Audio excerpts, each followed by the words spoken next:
Meu nome é Josias Pontes Guedes. Este é o vídeo da dissertação Nado Crawl realizada em águas abertas e em piscina, comparações entre variáveis biomecânicas e de percepção de esforço, sob a orientação do professor Flávio Antônio de Souza Castro.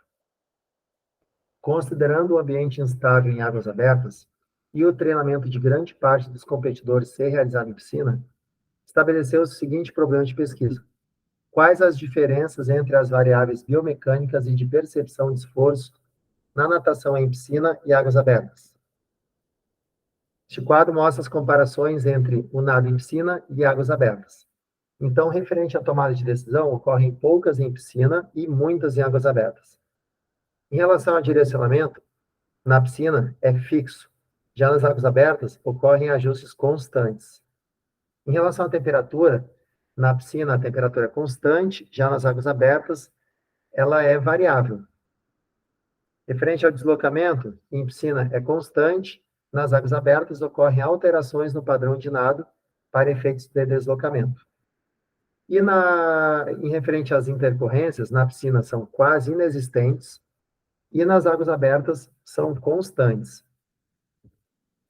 Diante disso, o objetivo geral foi comparar as variáveis biomecânicas e percepção subjetiva de esforço do nado crawl executado em águas abertas e piscina, e os objetivos específicos foi comparar entre nado em piscina e nado em águas abertas a distância média percorrida por ciclo de braçada, a frequência média de ciclos de braçada, a velocidade média de nado, o índice médio de nado, a distância média percorrida por ciclos de braçada normalizada pela envergadura, a eficiência propulsiva média da braçada, a percepção subjetiva de esforço e a carga interna.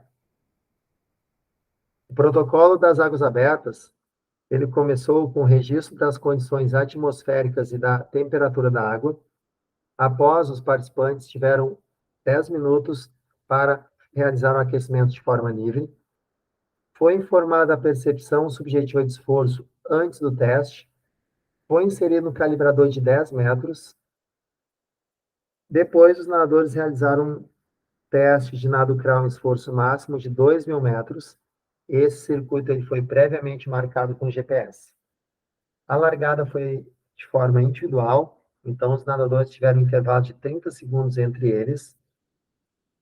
Ao final do teste foi informada a percepção subjetiva de esforço. A carga interna é o produto da percepção subjetiva de esforço e o tempo.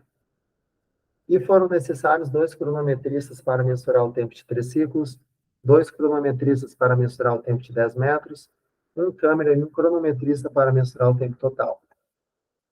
Já em piscina, foi registrada a temperatura da água e do ambiente, foram obtidas as medidas antropométricas, massa corporal, estatura e envergadura. Os participantes tiveram 10 minutos para aquecer de forma livre. A percepção subjetiva de esforço ela foi informada antes do teste. Foi inserido um calibrador de 10 metros localizado entre as bandeiras. Após, os nadadores realizaram um teste de 2.000 metros nado crawl em esforço máximo. E a largada ela foi realizada individualmente. Então, foram utilizadas as 13h04, com intervalo de 1 minuto entre os nadadores. Em águas abertas, a temperatura ambiente foi 29 graus, a temperatura da água de 30 graus e o vento a oeste a 7 km por hora. Já em piscina, a temperatura ambiente foi 31 graus e a temperatura da água 29 graus. Para a coleta de dados, foram entre as distâncias de 35 e 45 metros, 685 a 695 metros, 1.335 a 1.345 metros e 1.985 a 1.995 metros. E nos 4 momentos de cada teste, foram cronometrados o tempo para percorrer os 10 metros, utilizando a passagem da cabeça do nadador pelas demarcações, e o tempo em segundos para a realização de 3 ciclos de braçada, iniciando a contagem na braçada direita e finalizando na braçada 6. Esse é o esquema do trajeto, onde os nadadores eles realizaram 3 voltas no circuito, cada volta com 650 metros e mais 50 metros totalizando os 2.000 metros.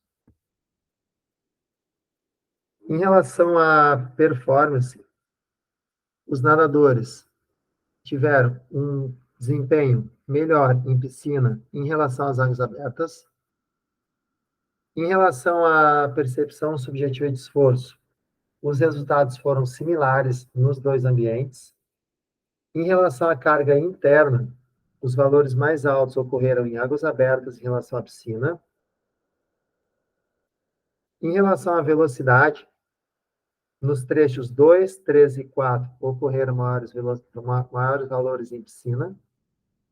Em relação à distância média percorrida pelo corpo a cada ciclo de braçadas, todos os valores foram mais altos em piscina, assim como distância média percorrida pelo corpo a cada ciclo de braçadas, normalizado pelo envergadura. Referente à frequência de ciclo de braçadas, ocorreram maiores valores nos trechos 1, 2 e 4, em águas abertas, se comparado com piscina. Em relação ao índice de nado e eficiência propulsiva, também os maiores valores ocorreram em piscina, se comparado com as águas abertas. Então, conclusão é que as demandas biomecânicas entre o nado em piscina e águas abertas, ela é específica do ambiente, sendo menores em piscina do que em águas abertas, possivelmente devido às condições instáveis de águas abertas. Os treinadores devem ajustar os programas de treino em conformidade e treinar mais sessões em ambiente de águas abertas com séries técnicas. A adaptação do nadador às condições instáveis das águas abertas e a sua capacidade de orientação devem ser treinadas tendo em vista o desempenho em águas abertas. No entanto, os treinadores poderão focar-se na melhoria da qualidade técnica de cada sessão de treino, nomeadamente na eficiência da natação em ambas as condições, piscina e águas abertas, uma vez que a maioria das sessões será realizada em piscina. E melhor desempenho poderia ser alcançado se o reconhecimento do ambiente ocorresse periodicamente. Muito obrigado.